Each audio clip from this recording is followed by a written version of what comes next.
analia, mnampa baba anabembeleza, mama anabembeleza, unamchukia mtoto, si ndio? Kwa nini inatokea hivyo? Wakati unamnyonyesha mtoto unambebaje? Tumefundishwa jinsi ya kumpakata mtoto wakati unamnyonyesha, si ndio? Ukimpakata vizuri wakati unamnyonyesha, baada ya kumnyonyesha mtoto wako, hakikisha mtoto amecheua, si ndio? Umemaliza kumnyonyesha mtoto, naomba mimi niwaonyeshe. Mtoto wako ni huyu, mko.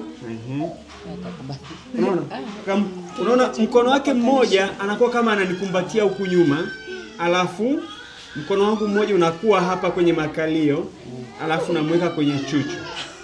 Sawa? Umeona? Then ukishamaliza kumnyonyesha mtoto unamweka hapa.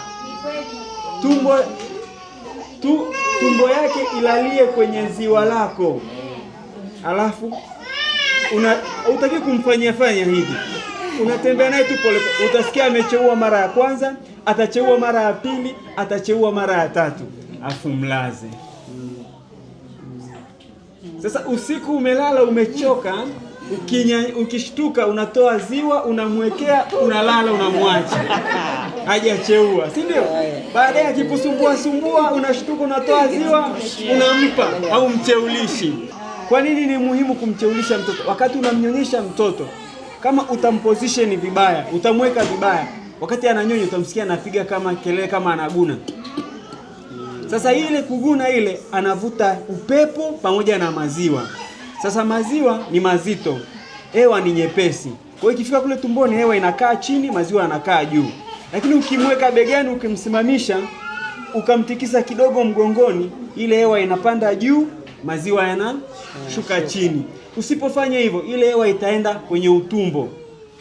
Hamna namna ile hewa itaweza kutoka, ni mpaka atakapokuja kujisaidia. Ndio maana yake mtoto mwenye shida ya hiyo tumbo kulia kama kitenesi, wakati wa kujisaidia utasikia kama anatoa upepo, si ndio?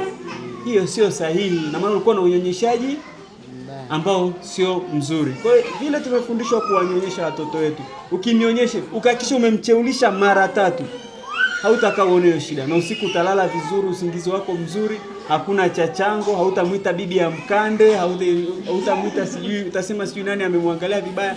Hapana, utamfurahia mtoto wako mpaka atakapofikisha miezi 6. Meelewa kina mama?